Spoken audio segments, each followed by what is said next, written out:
वंचित news मीडियामध्ये आपलं स्वागत करतो। नमस्कार मित्र, महाराष्ट्रामध्ये सगळ्याच ठिकाणी या ठिकाणी ग्राम सुरक्षा दलाची स्थापना झाली आणि गावामध्ये 10 ते 15 अशा पद्धतीचे जवान निघतायत। परंतु आळेगाव या गावामध्ये अतिशय वेगळ्या पद्धतीचा संकल्प केलाय।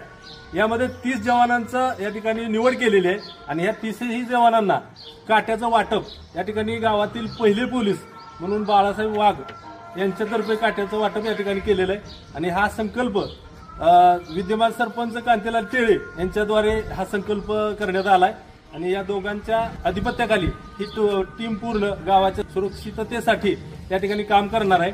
पूर्ण जवान स्वतःच्या स्वयंपूर्ण पद्धतीने या ठिकाणी काम करणार आहेत गावाच्या मदतीसाठी, गावाच्या रक्षणासाठी। तर आपण काय म्हणतात सरपंच आणि वाघ साहेब बघूया। सुरक्षा दल ही स्कीम अतिशय सुधीर यांनी चांगली राबवलेली आहे आणि त्यासाठी आम्ही वेळोवेळी त्यांना सहकार्य करू। आमच्या मार्गदर्शनाखाली ते काम करतील आणि एकदम उत्तम प्रकारचं हे सुरक्षा दल आहे। या दलाचा आपल्या गावासाठी अनेक कामासाठी उपयोग होईल।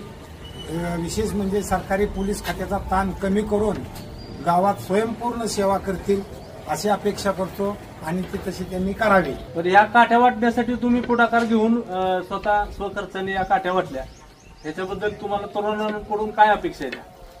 तरुणांकडून अशा अपेक्षा आहेत की आता हे काट्या वाटल्या यांचा चांगला उपयोग करावा, चांगल्या कामासाठी उपयोग करावा आणि गावाच्या हिताचा उपयोग करावा अशी आमची अपेक्षा आहे। सरपंच तुम्हाला विचारतो, प्रत्येक गावामध्ये सरपंच असतात आणि त्या ठिकाणी गावातल्या इतर गोष्टीकडे लक्ष देतात, परंतु तुम्ही ह्या पूर्ण 30 जणांचा हा जो गट तयार केलाय ह्याच्यामध्ये तुम्हाला प्रत्येक जणच काम करायला असं वाटतंय का?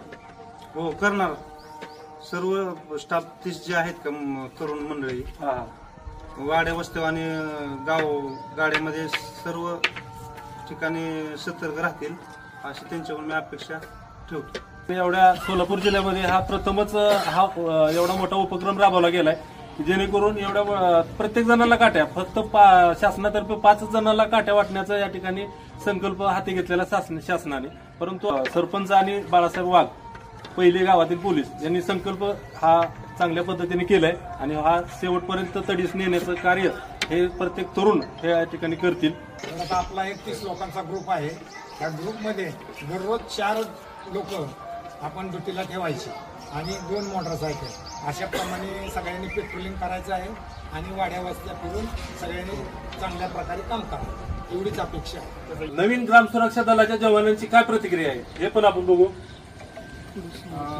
समाजामध्ये आधुनिक काळामध्ये सोशल मीडियाच्या माध्यमातून आपण वेगवेगळ्या हिंसक स्वरूपाच्या घटना समाजामध्ये घडत असतात आणि त्या घटनांना पायबंदी घालण्याचं कार्य केवळ पोलीस प्रशासनाच नसून जसं एखाद्या कुटुंब प्रमुखाची जबाबदारी आपल्या कुटुंबाचं रक्षण करणं असतं, तसंच या 30 जवानांनी आपलं गाव म्हणजे कुटुंब आहे आणि आपल्या कुटुंबाचं रक्षण करणं हे सुद्धा आपलं परम कर्तव्य आहे असं समजून सर्वांनी काय करावा, प्रत्येकाने आपापल्या हिस्स्याला जे कर्तव्य आहे आपापल्या ठराविक ठिकाणी किंवा जे लोकेशन दिलेले आहे त्या ठिकाणच्या सुरक्षितेची जबाबदारी प्रत्येकाने घ्यावी।